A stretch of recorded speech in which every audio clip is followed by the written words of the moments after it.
I mean, I probably could start right now, Trevin. A little bit dark on your side. Can you trying to cover your eyes?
Welcome back, Mighty Vandals, to Tubs of the Club, your University of Idaho affiliate on the Big Sky Podcast Network. I'm your host, Bryan Marceau, and you're probably noticing, well, I mean, hey, first, we're stoked to have Trevin with us. Trevin joining us from somewhere in Lewiston-ish. Looks like he's attempting to obscure his face. Maybe Trevin's a little bit shamed, like we all are, for not picking the Big Sky Podcast Network bowl game last week correctly. That was UNC Cal Poly that we all big swing and a miss on. But Trevin, look, everyone else is on the injured reserve right now, so it's just me and Trevin. Trevin, how's it going? It's good, man. And, it's all right that they're on the injured reserve, because I think you and I, we had killer banter on the reaction show, and I think the people are in for another treat, another Marceau and Trebe killer duo special here on Tubs at the Club.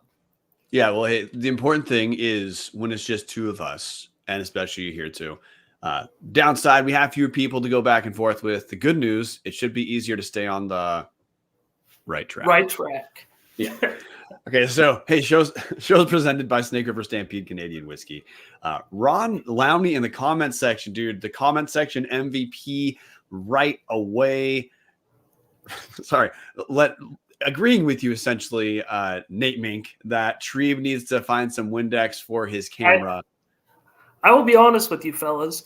I have been busy at work trying to establish the Tribune's new website. So as low effort as it comes, we'll be here at Tubs at the Club. But you guys should check out the Tribune's new website, read some of Randy Isbell's Idaho coverage there, and tell me what you think. Let me know. Okay, you guys heard it. Trevin making sure to plug someone else's work on our show. I'm kidding. Yeah, we need to get Randy. I'm kidding, dude. I'm kidding. We need to get Randy on the show sometime. So, hey, dude, it's a huge week. It's homecoming, and for the not the first time, not the second time, not the third time, but for the fourth consecutive time this season, Idaho is going to be taking on a ranked FCS opponent because number 25, Northern Arizona, climbing to that ranking, honestly, on the back of killing Sac State 34-16 last week. The Lumberjacks come to town, and honestly, Trevin, NAU is to me the quintessential Big Sky enigma this year because hey, they've got a new head coach, Brian Wright. They opened their season playing Lincoln week 1. Again, Lincoln, I am not yet convinced that Lincoln truly exists and that NAU didn't just make up the 66 to win score in their box score. But throw that out. NAU, they did what a lot of Big Sky teams do, and they're 2 of their first 3 or 4 games we essentially throw out the window because we covered Lincoln doesn't exist. NAU hung tough at number 20 at the time, Arizona, but they lost as they're supposed to a Big 12 team. And then the following weeks, we had NAU murders Utah Tech. NAU then looks like they get their ass kicked at Incarnate Word, but they lost the game 38-14, but the Lumberjacks had 9 effective turnovers that game. So throw a big asterisk there. And then they recover. I mean, they hosted Sac State last week. They recover for an 18-point win that was never in doubt. So, hey, throwing it to you, Trevin, when you're thinking about and when you're looking at NAU, we're about to project this matchup that is suddenly far more interesting coming off a big NAU win and a narrow Idaho loss.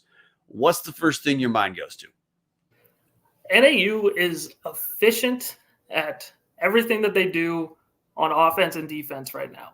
They are, controlling the ball on the offensive side of the ball, and on defense, they're getting turnovers.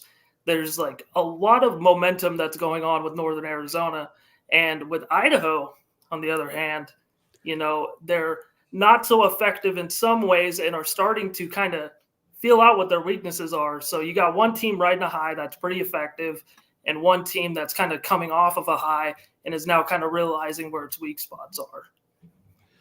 Yeah, so to hit the tail of the tape, starting with NAU, walk through their schedule real quick. Now, I do got to throw an asterisk. If you look at the Big Sky Conference, overall stats, and hey, we're 5 games in, guys. Teams pretty much are who they are at this point. Hey, you want to throw an asterisk next to an injury or 2, whatever. But broadly speaking, most teams we can watch enough tape and say we basically know who these guys are. So Lincoln, this is the thing to throw away. On paper, Lincoln has the number 3 offense in the Big Sky this season, but you got to toss out the Lincoln game. If you toss out the Lincoln game, NAU is scoring right about Weber State level, slightly above Idaho level. They're at 25.75 points per game in their 4 games, not counting Lincoln. So again, that's right around number 8 in the 12 team conference. NAU, Brian Wright, he's in his first year at Northern Arizona. Now, he had been an interim at Florida Atlantic for part of a year back in 2013. Prior to that, he's got a Big Sky connection. Maybe part of what helped him get the job was he was a Montana State offensive coordinator back in 2010, 2011. But after MSU, then FAU, he's at D2 Pittsburgh State for a while before taking over the NAU job. And hey, he obviously did well at D2 Pittsburgh State, or he wouldn't be taking over for Chris Ball this season at Northern Arizona. In fact, he has NAU ranked right now for the first time since 2018. So that's a pretty good start for the dude.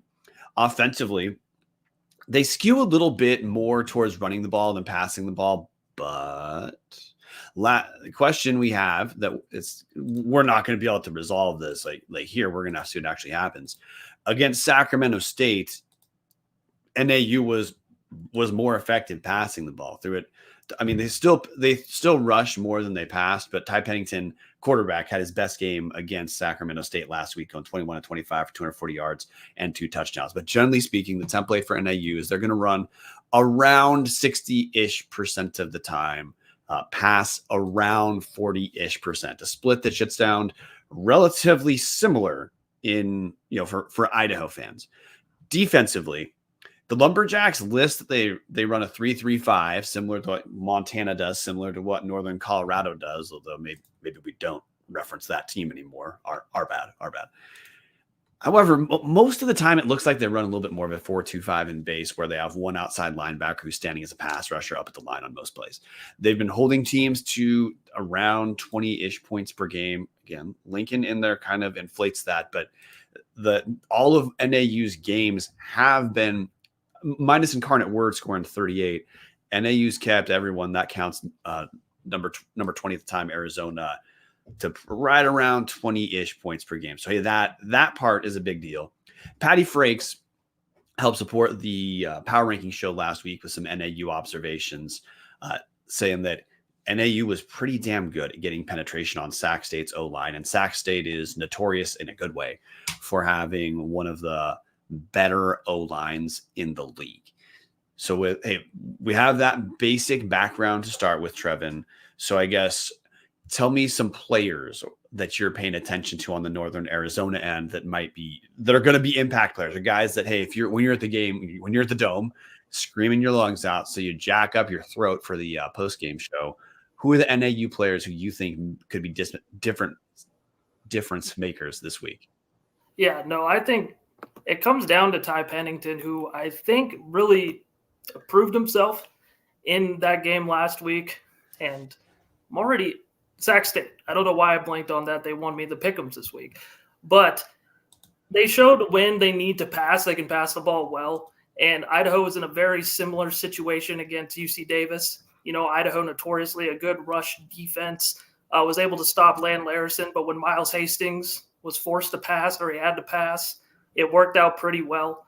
And I think Ty Pennington, if he's in another situation where he has to throw the ball, it's going to be more successful again. They got 5 guys who have 9 or more catches on the year, so he definitely has a lot of guys at his disposal as well.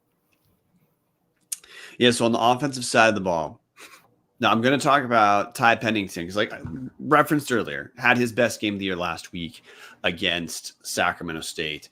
But look, NAU wants to run the ball first for sure. That's kind of a jury's in kind of thing. But there's 2 running backs to pay attention to on the NAU side. Darvin Hubbard, who transferred in from Temple. He's actually Temple's leading rusher in 2023. He leads the team. He's got 52 carries for 273 yards and 3 touchdowns. That's good for for a little over 5 yards per carry. Their other running back who's getting the most carries is freshman Seth Cromwell, he transferred in from Missouri Western State, which is D2. So he's a redshirt freshman, 34 carries for 150 yards and 2 touchdowns. I bring those 2 names up because those 2 guys plus Ty Pennington, who Pennington himself has rushed for 152 yards and 3 touchdowns. Keep in mind that counts sacks as well. Those 3 guys are going to look to run a bit. And as our man Patty Frakes says in the comment section, look, hey, Pennington's been a relatively effective quarterback, but he's not a drop back, stay in the pocket type of passer. He wants to move around. He's not a guy like Miles Hastings who's going to stand in the pocket and pick apart a defense. But for his part, offensively, Pennington's completing 65% of his passes, has thrown 6 touchdowns, and notably 0 picks. So that's where we start offensively. But hey, Trevin, there's a few guys in the receiving room that you should be paying attention to for NAU. And I say a few before I turn it over, because at this point, there isn't a single NAU pass catcher who is really standing out above the rest of their pass catchers. Kind of like for Idaho, hey, Jordan Dwyer, 18 targets. Like that's the brain dead. If you're scouting Idaho, brain dead thing is you're targeting Jordan Dwyer. For NAU, it's a slightly different situation. Yeah, NAU's got a ton of guys that they can target. And I think with Ty Pennington last week in the game against Sac State, he kind of just showed how much he can grow and develop. And I'll be honest with you, Marceau, I was reading a YouTube comment during that, and I didn't really catch your question. So that's going to be amateur hour on me. That's okay. There'll be many more times. So we're talking about wide receivers. Interesting about the NAU pass catching room. So their tight end, Brazai White, he leads the team with 13 catches for 200 yards. but there's a total of 6 pass catchers for the Lumberjacks who have between that 13 receptions for White and then 9 receptions for guys like Colby Katzis, who has 9 catches. He's a starter. And then BJ Fleming, redshirt sophomore, 9 catches for 163 yards and a touchdown. He's a starter. So truly, this is a wide receiver room by committee. Some other names you're going to hear, like Tyre Brooks, 10 catches.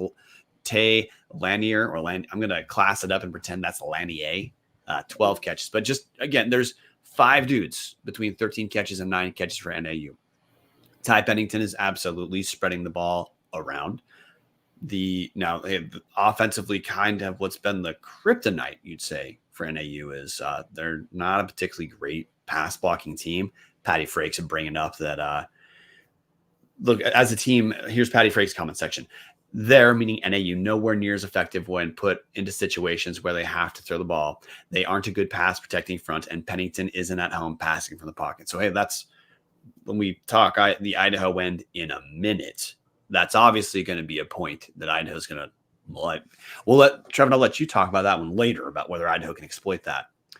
But defensive side of the ball, we do got to reference NAU because, hey, spoiler, talking to Idaho for a second. We're 5 weeks into the season. We are now at the point where we can look at the preponderance of evidence for both teams and say, hey, we're pretty sure what these guys are doing. The Vandals are averaging 25 points a game on the year. I think the jury's in. 25 is kind of who they are, like right around there. Like, this is just not, Idaho's just not an elite scoring team, especially in the Big Sky Conference.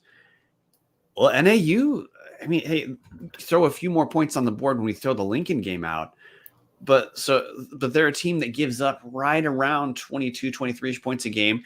That's, top quarter or top third in the Big Sky Conference defensively. So, like, NAU's, as you referenced earlier at the top of the show, Trevin, I don't know if you'd say NAU has a stranglehold at being the best in the conference at any real facet of the game, but they're pretty solid at quite a few. Anything that jumps out about you defensively for NAU? Yeah, I think the major statistic that we have here in the outline, they're holding teams to just 22.6% on third down. That is huge, especially going against Idaho. I don't have it in front of me. I don't know what Idaho is on third down, but even if they are successful on third downs, that's going to put Jason Eck in some fourth down call territories, and let's see what kind of decisions he's going to make in those scenarios. Yeah, a name that's going to jump out for you, just like Idaho is pretty confident about their safety, Tommy McCormick. Well, the other preseason All Big Sky safety, Alex McLaughlin, that's NAU's best defensive player. Leads the team with 34 tackles, 3.5 sacks. So yeah, he's strong safety. Obviously, he's involved in pass protection, but he's one of the guys they're going to bring down to help stuff the run, try to get the quarterback. 3.5 sacks, leads the team as well. Other than McLaughlin, they have a handful of contributors across the board who've been pretty tough. Now, I gotta say, when I've looked through, watched the tape, looked through box scores, NAU was best at getting to the quarterback against Sac State. That was probably their best defensive performance of the year, which I think is worth noting because the relative strength offensively of Sac State, you would not necessarily say is look, the relative strength of Sac State, you would say 100% matches with Idaho's relative strength. But like our man Patty is saying in the comment section, when you're talking about how Pennington did, Sac State secondary is clearly their weakness. That doesn't 100% match with Idaho, but it's not a completely terrible comparison. But really pay attention to Alex McLaughlin as a safety. A couple other names to pay attention to is redshirt sophomore Eamon Allen. He's linebacker leads, who he's got 32 tackles, 4.5 tackles for loss and 2 sacks. There's also Tommy Ellis Tommy Ellis and Christopher Smith are 2 other guys with over 20 tackles, as well as Ellis has an interception. So there's talent across the board for Northern Arizona. They're producing again, like, hey, they're number 25. I know that Incarnate Word score is ugly, but the game was NAU. It probably believes they could win a rematch based off not accruing nine total turnovers. So that's kind of the backdrop for NAU. They want to run first, but they can pass, but it's a little bit more. Pennington hasn't been throwing picks, but it's a little bit more of like a Caden Bennett style quarterback where the guy moves, doesn't just sit in the pocket. Idaho guys are familiar with that, let's say, from the last couple of years. Defensively, NAU's been they've been able to get some penetration, at the court to the quarterback. And honestly, man, like they just look pretty solid. So now before we talk the Idaho end, and I throw you back in, Trevin, we have got to talk about Snake River Stampede Canadian whiskey. So look, it's homecoming, guys. You gotta come armed with something to the game, even if you're staying home. And I suggest reaching for a bottle of Snake River Stampede. It's $26.95 at Idaho State liquor stores. Got a double barrel finish. The whiskey first is aged in first fill bourbon casks, then finished in ex-sherry casks. The sherry really adds a ton of flavor, which there's already a bunch of flavor relative to virtually any Canadian whiskey, because this isn't 100% corn whiskey. This is a 3-grain whiskey, 80% corn, 10% rye, 10% malted barley. It's, to me, Snake River Stampede, the only Canadian whiskey you can get in Idaho State liquor stores that might be better is Snake River's 1915 small batch, which is aged an extra 2 years. But look, either way, if you get the Stampede or the 1915, you can't go wrong. Grab yourself a bottle of Snake River today. So now, hey, we talked the NAU end, Trevin. They essentially want to do what Idaho has wanted to do most of Jason X term. It's the same template that lots of Big Sky teams, the successful Big Sky teams, are doing right now, which is run the ball first, be strong defensively, and the pass game is solid, but it's secondary to what they want to do on the offensive side of the ball.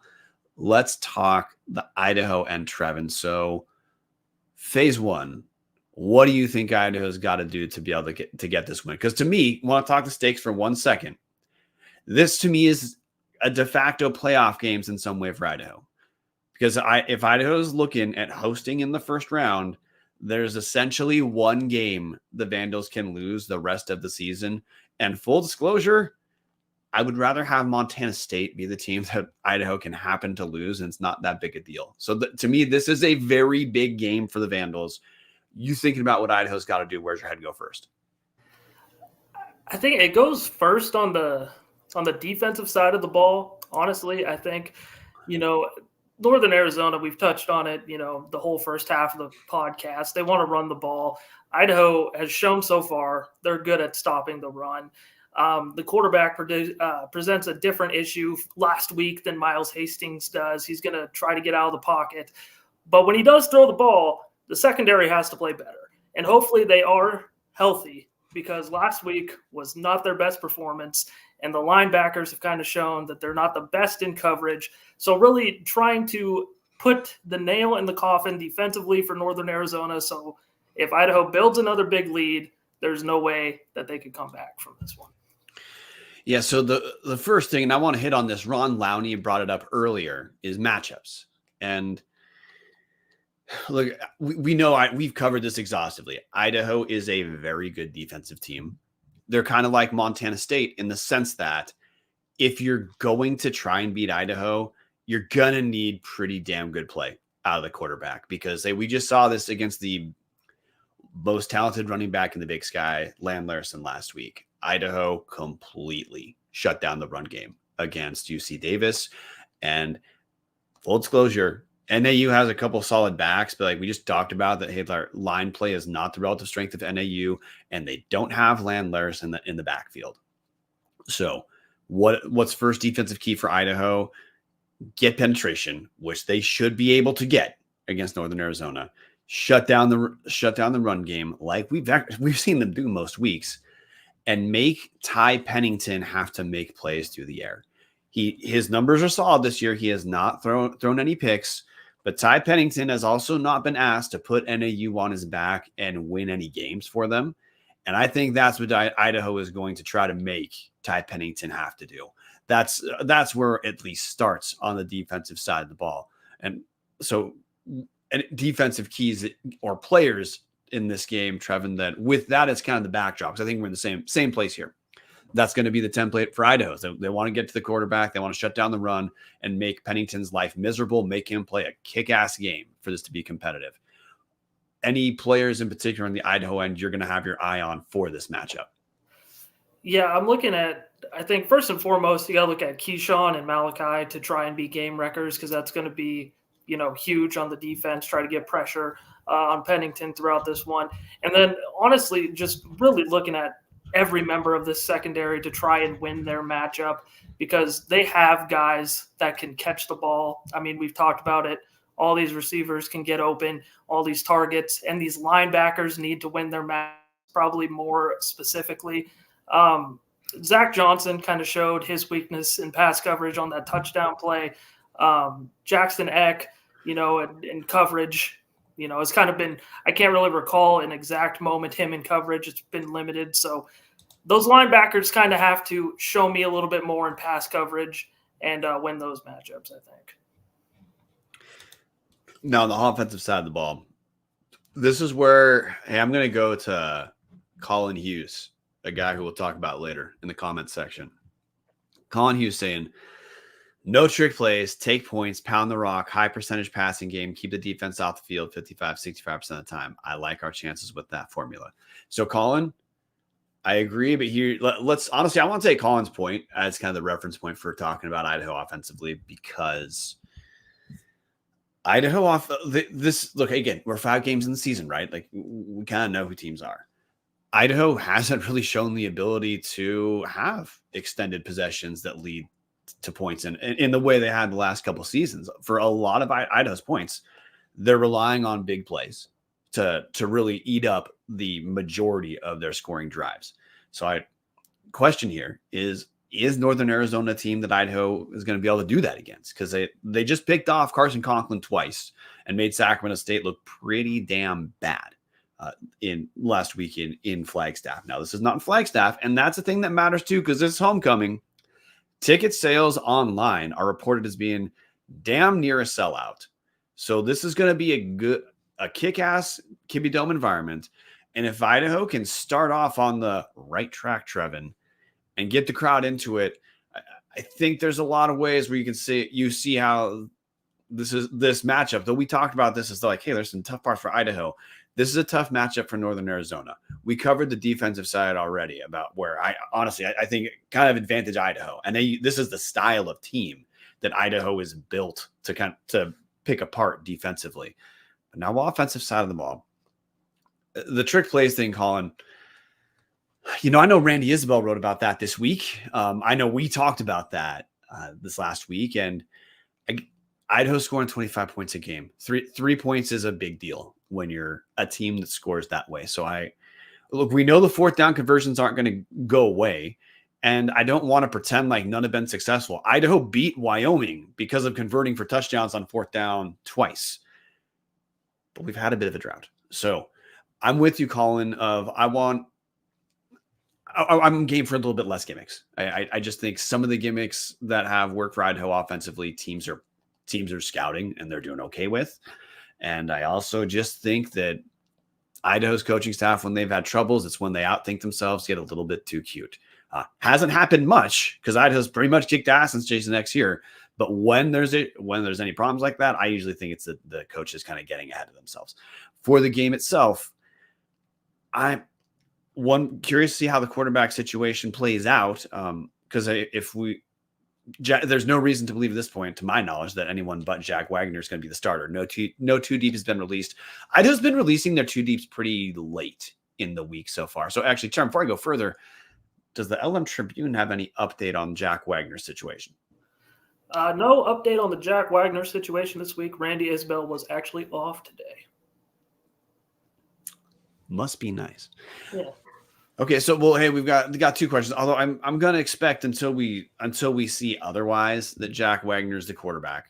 So, I mean, we've seen Wagner really likes to target Jordan Dwyer, and he's targeted Mark Hamper quite a bit. But Mark Hamper made a step up with holding on the ball last week, but still had another drop touchdown pass that could have been a difference maker. So on the Idaho end, like, hey, let's just be brain dead.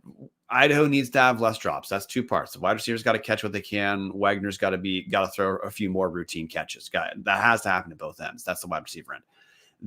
Now on the ground, NAU to me is going to be interesting because I think Idaho has been pretty good at the O-line specifically has been pretty damn good at keeping the quarterbacks upright in spite of what I think of just like terrible injury luck. But they've been pretty solid, at least on the solid end, with protecting, getting lanes for guys like Eli Cummings and Nate Thomas in the run game.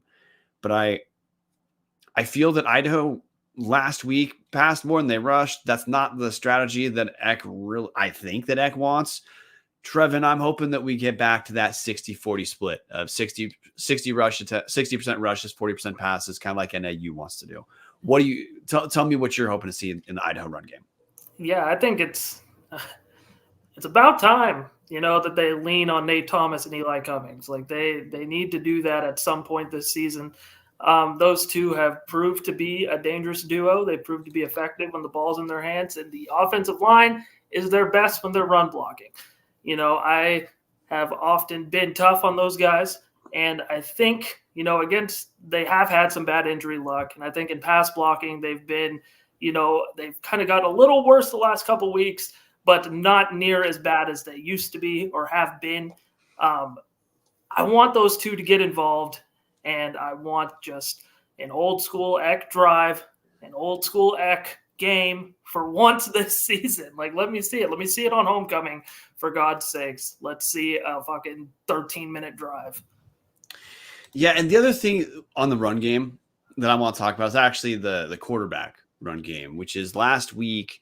One of the things that was really promising about Nick Josepek is he was a decisive rusher, as in no hesitation when there wasn't anything open. He tucked and ran, and against UC Davis, that was instrumental to Idaho making the comeback they did. I mean, the Josepek rushed for 55 yards on 6 attempts. Huge deal. Lane has been hesitant to tuck and run, and I got to say, early in the year, I was relieved. In some ways, I like that because I didn't want him to go down. I got to say, with Josepek looking fine last week, it's not that I want Wagner to go out and hurt himself or something like that, but getting those, 5-6 yard or hey, sometimes like 11, 12 yard plays from quarterback runs on a broken play. That's how a lot of teams in the Big Sky keep some of their drives alive. That's how Idaho last year kept a lot of their drives alive with Giovanni McCoy, which we're not asking Wagner to do that. But I hope we saw what a decisive quarterback running the ball for Idaho when the play breaks down did against Davis. I really hope that no matter what the quarterback situation is for Idaho, that's something that's been coached up, because with Wagner, that's been a noticeably absent portion of Idaho offensively. And again, Idaho scores 25 points a game. This isn't a team that can really throw away parts of offensive production when, again, they're scoring less than Weber State, and Weber State is really struggling on the offensive side of the ball. That's just who Idaho is. They're good. Lots of their games are going to be lower scoring. And honestly, the game actually happened, but hey, remove Albany, remove Oregon. All Idaho scoring games have been, between 20 and 26. That's who the team is. They can't throw those away. So David Green in the comment section, why can't we run the ball on 4th and 1? Yeah, I mean, hey, good question. But Patty Frake's also saying, I'm going to let you pivot off this too. Talking about turnovers in the Idaho game last week, which that was the thing that really reared its ugly head too, is Idaho threw three interceptions. Even if you don't count the going forward on 4th couple times, because it's going to happen. 3 interceptions for Idaho absolutely did part of that game in. And NAU is a team that's good enough who, if Idaho's on the negative side, that turnover margin, that's how this game starts to get uncomfortably close. Yeah, and I think, they're going to look at that and then say to themselves, because they're good coaches, they're going to say, okay, when we had Wagner throw however many times he threw in that game, which was, too much, and combined with Josepek was also too much, we're going to have to run the ball in this one, because NAU is also a good team in getting turnovers. So I think they're going to look at that and what happened last week and learn from it, and hopefully use the run game to their advantage. So I think we've hit the big things, which in summary, defensively, this is the matchup Idaho wants. the Vandals are going to look to exploit it. If Idaho can get some defensive turnovers, that's part of how this game gets blown open. On the offensive side of the ball, now this is a little bit of a matchup NAU might feel like they're pretty comfortable with too. So with that said, I think we're probably looking at another low-ish scoring game, but that's how Idaho's going to have to beat most good teams they played this year. That's the DNA of this team, is they're very good on the defensive side of the ball. Offensive side of the ball is kind of the wild card, or you want to call it emerging, you want to call it unresolved because of the quarterback issue and development of Jack Lane. I don't care what you call it. We know what this team hangs its hat on. And because of how good Idaho's been defensively, it's what keeps games. It's going to keep Idaho in virtually every game, but also if you can't capitalize and get over 30 points, that's also how you keep the other team in the game, and then turnovers start to be a gigantic deal. So we're going to pick the Big Sky in a second, Trevin. Before we pick the Big Sky, we got to talk about Hughes River Expedition. Look, and Hughes River, they've been sponsoring us forever. Thank you, Colin. So if you're looking for a great all-inclusive week-long vacation, don't look past your backyard. Venture into the largest protected wilderness in the continental U.S., located right here in the great state of Idaho. Enjoy a multi-day trip down the Middle Fork of the Salmon, the main Salmon River no return, the Salmon River Canyons, or the Selway. You can even check out special trips like the one to see the Perseid meteor shower. Camp on pristine beaches, run amazing whitewater, hike scenic trails, spot wildlife, soak in beautiful natural hot springs, and fish some of the most remote stretches of river in the country. You just bring your clothes, let HRE handle the rest. So grab a paddle, catch dinner, and ride the bull all throughout the Gem State. Call them now at 800-262-1882 or check them out at hughesriver.com. Picking the Big Sky. Trevin, we had nightmare weeks picking the Big Sky. And look, hey, we've been picking the Big Sky for a long time. And I bring this up. The last 3 years, I picked the Big Sky better than 90% on the year, 3 years in a row. That's part of why I do the power ranking shows. I like the whole conference. I pay attention to the whole conference. Yeah, I went 2-5 last week. Just to me, it was I know that whenever people talk about college football, it's a pretty brain dead reaction. Like, oh man, hey, anything can happen. Wild damn week. Wow. Who would have thought? No, last week was actually one of those types of weeks, Trevin, in the Big Sky. So now rolling into the matchups for this week, I think it should be a little bit more predictable.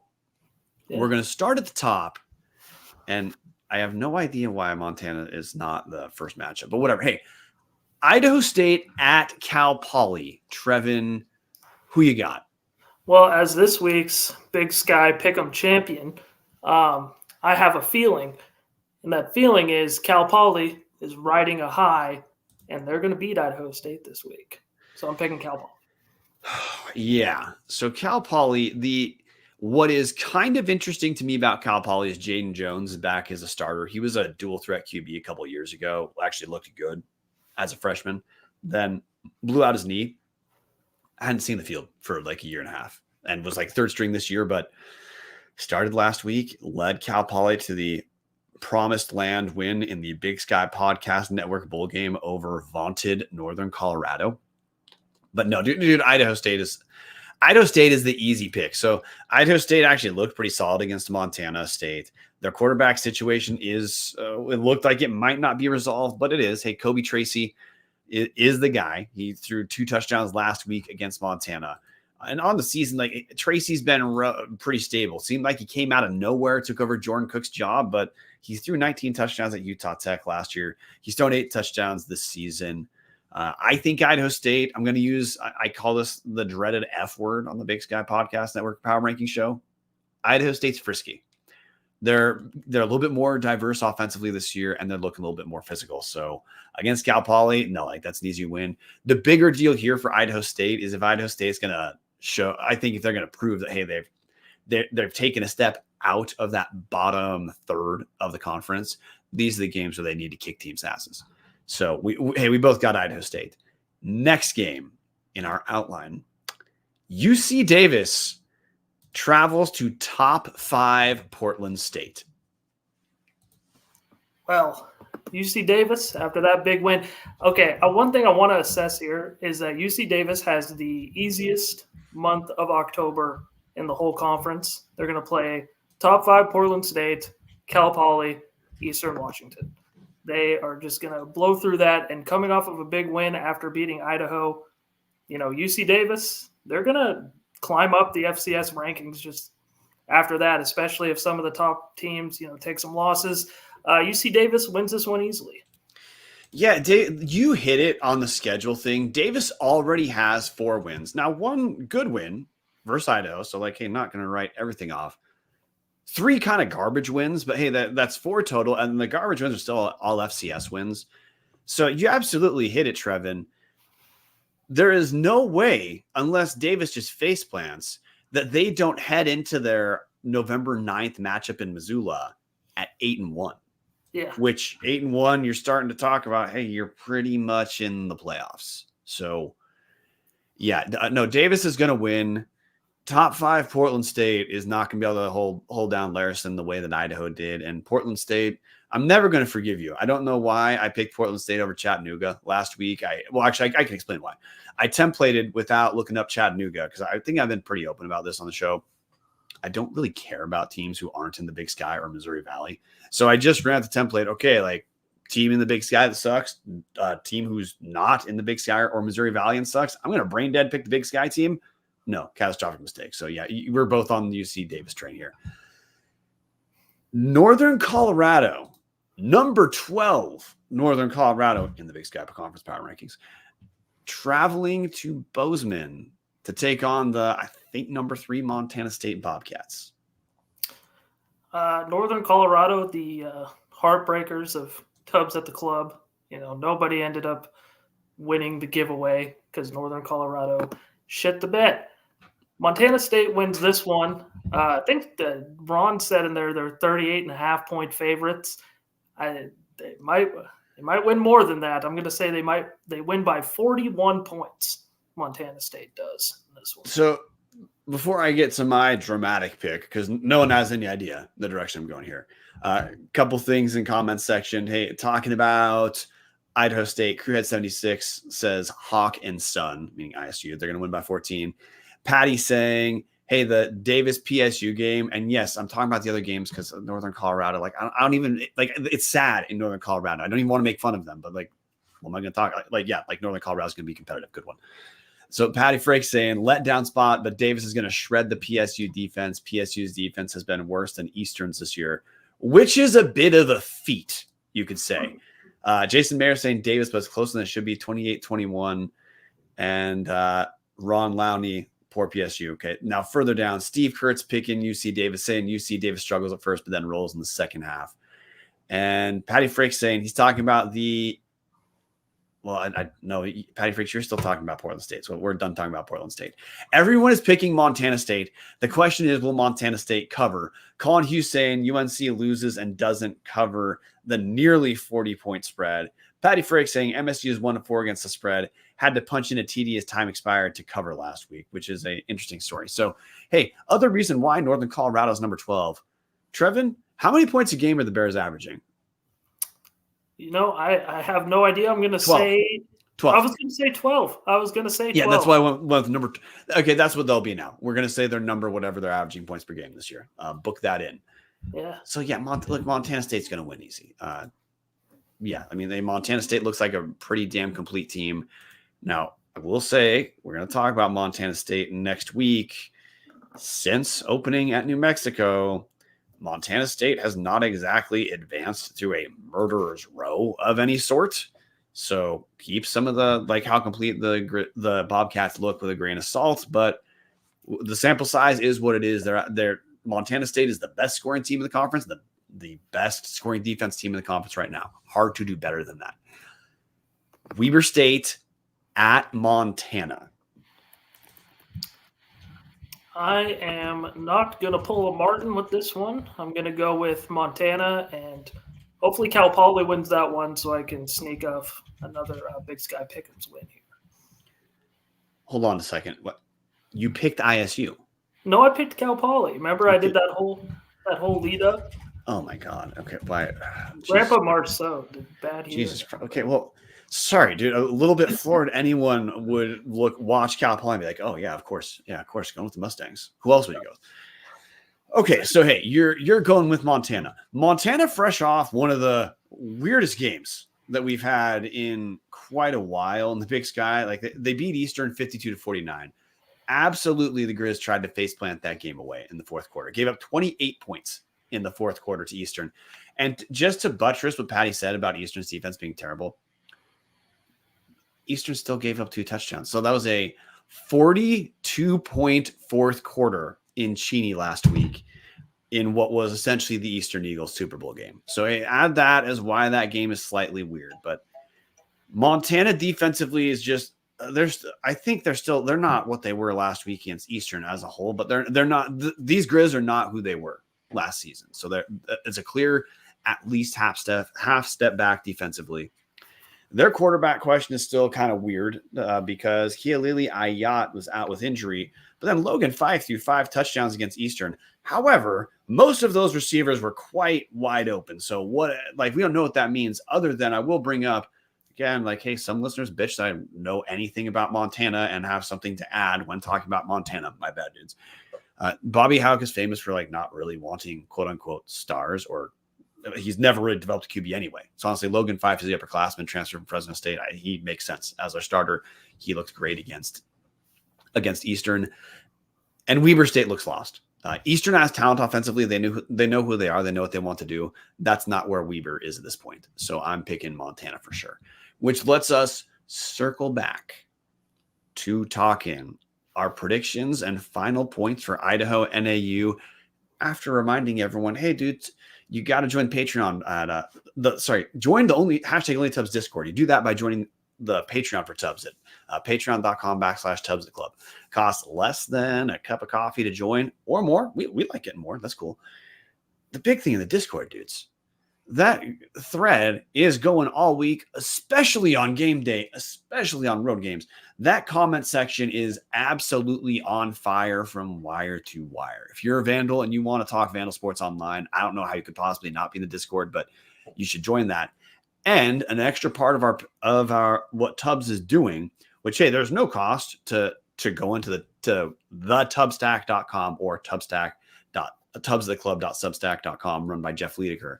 But this week, Jeff Liedeker has a giveaway that he wants to do. He's calling it the Tubstack giveaway, where here's what you do. The giveaway is one of 4 Idaho walk-on shirts, which he has pictures posted. Obviously, pick the color size.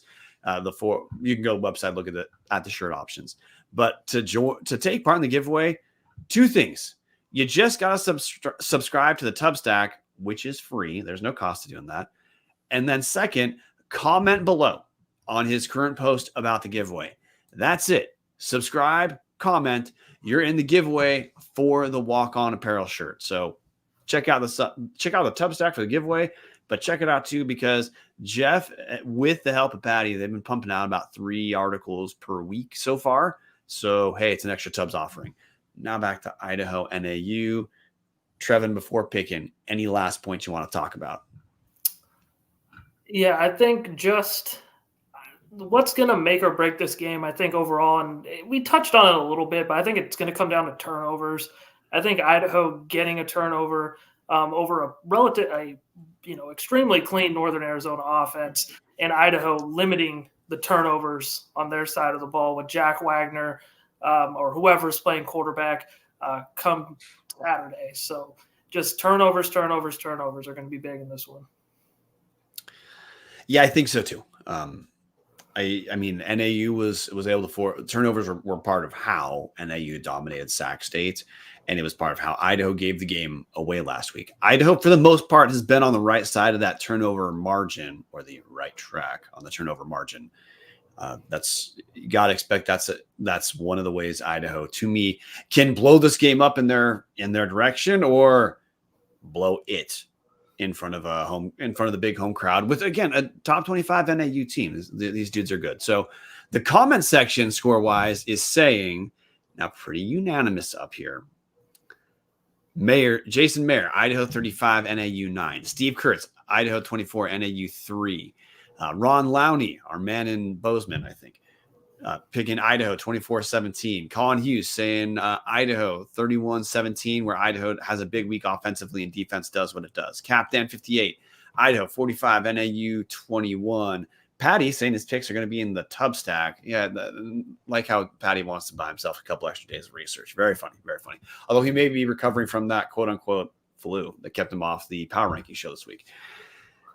Duffers Tavern, 38-24 Vandals. Okay, Patty recovers. Idaho 30 NAU 17. Trevin, who's going to win? What's the score? So I foresee just a epic Idaho 2 weeks here. I think they lose 2 weeks in a row. I think they drop this one to Northern Arizona 21-16 with a big week coming up that's going to be nationally televised. And I think it's going to be a big bounce back opportunity and kind of sets them up for, some all-time drama heading into a national TV game. I feel like last week in the efforts that were shown, I feel the NAU upset brewing in this one. So I'm going to steal some of your points because I think what a different way of saying what you're saying, talking about Idaho last week, is the better teams in the Big Sky know what they want to do against Idaho. They want to stuff the run. They want to make Jack Wagner beat them. They want to make Jack Wagner have to go through his progressions. So you want to make Jack Wagner beat you, and you want to make him feel at least a little bit pressured. And Northern Arizona, they've got some of the horses who can do that. So that's part of why I brought up. Love that cat over your shoulder, dude. Love it. Our viewers can't see it. Sorry, our listeners can't see it. Viewers can see it just like they can see the duster over mine. But here's my thing. I trust the coaching staff to have a relatively similar takeaway to what I did covering at the UC Davis game, which is Idaho could have won that game 7 times over. And it was still a 2-point game. Idaho made a ton of mistakes, some of which were Davis making plays. A lot of them was Idaho making mistakes. That was it.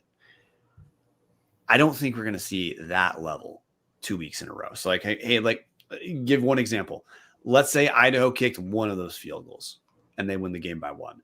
I think it completely changes how your reaction to Idaho is. There's still a ton of issues in that game that explain why it was close. So I just don't think Idaho is going to beat Idaho that bad 2 weeks in a row. So I'm going to pick the Vandals. I'm also going to say, never thought I'd say this before. I think we're just going to have Vandal fans who are going to start to exhale a sigh of relief when the field goal kicking unit shows up at some point. So I'm going to pick Idaho 27-13. That's the DNA of this team. Idaho's not a real high scoring team. However, with homecoming, with the momentum you could get from the crowd, that's where I think this could kind of blow up, is if Idaho can start to force turnovers and the crowd becomes a difference maker in the game. So Idaho becomes like a momentum team, which you can become a really good football team based off having a strong defense who helps set the offense up with momentum. So yeah, Idaho 27-13. So Trevin with some wild card picks with, again, Cal Poly, whatever. But I guess you don't want to get abused, but you don't want to risk losing a Cal Poly pick 2 weeks in a row. I'm just saying, after Cal Poly beats number 12 Northern Colorado, that's all the signs pointing to them being on the right track. That's all. Oh, man. Okay. Well, we're obviously going to see the games this Saturday. Kicks off at 2 in Moscow. So, hey, I think Crewhead76 asked in the comment section, hey, where's the Tubbs crew tailgating? Well, hey, the mayors always post up in the parking lot. I don't know how to explain the geography of the parking lot. They're in the big one that's right by the Kibbe Dome. But we've got a handful of people we always run into, like Andy Kaus, who runs Fishgate. Always happy to see him. Always happy to see Nick Davis. There's a ton of Vandals who it's always fun to see. And the ticket sales are good. Energy is going to be good. Get there early and probably get in line early, because when Idaho's had big crowds, usually facilities absolutely struggles getting people in on time. So if it's crowded, you should probably be looking at walking up towards the gates right around 1 to 1:15. So Devers Tavern saying Fishgate is in Canada this week. Andy, that's disappointing, but whatever. Andy's a great Vandal. He's there all the time. So I hope to see you guys there. I will for sure be in the parking lot. Patty Frake's saying there are long-ass lines for the Albany game, and that was less than 12,000 people there, guys. So, yeah, the lines are going to be a nightmare to get in. So start heading up at around 1:15. Duffer's Tavern has Andy's parking pass, though. So Duffer's Tavern is going to be in there when you're in the typical Fishgate spot. Jason Mayer saying, hey, Brian, like it's just RV lot number 19, dude. Just number 19. That's where the Mayors are going to be. That's where we'll probably be. Trevor, you going to show up to make a parking lot presence? I haven't seen you there yet. Oh, I won't be there for this one. It is the old lady's birthday on Saturday. So going to miss the game for that. But I will be at the next one for sure. I don't even know what it is, but I'll be there. I think it's Eastern, isn't it? Next week? Well, the next home game for Idaho. Oh, the next. Okay, sorry. Next week is at Montana State. Now the next week, okay, after Montana State, this is Idaho's schedule opens up a ton after October 12th. Because like, hey, we covered that Idaho 4 games in a row, right? Ranked FCS. Well, it's obviously gonna be 5 with Montana State the week after that, and following Montana State, no, guys, it is not. No, the next home game is not Eastern. The next home game after Idaho NAU is in 2 weeks when number 11 in the Big Sky Podcast Network Power Rankings, Cal Poly, travels to Moscow. So Idaho starts the year Murderer's Row. They don't finish a Murderer's Row at all. After Montana State, it's Cal Poly, Eastern, Portland State, Weber State, Idaho State. So a few state schools who might be hoping the Mountain West jumps in there. But for the Vandals, this is why, to me, this is like a de facto playoff game, right? Because they're not trying to like look the entire season away. But hey, Idaho's got 3 wins. If Idaho just needs to pick up at least 1 win out of NAU and Montana State. If the Vandals can do that, there's a very good shot at 9 wins. And that's why I say, hey, to host a playoff game, to be in the discussion to host a playoff game, Idaho's going to have to get to at least 9 wins. They've got the strength of schedule to do it, but anything less than 9 wins isn't going to do it this year. It's a 12-game season this year. So, add a win to what you expect you need for every single playoff spot. It's like, hey, typically to get into the first round, you as a Big Sky team, you think you need 7. Think 8 this year with a 12-game season. So that's why, to me, this game, other than homecoming, other than a fun crowd, the season opens up so much more in the second half. The Vandals got to get there on the right side of that 500 line, or for the 9,000th time the show, on the right track of that win-loss record. So, hey, Trevin, to filibuster you for a minute before we sign off, anything you want to say to the folks? No, nothing much. I'm having a blast doing these tubs at the club on a regular basis.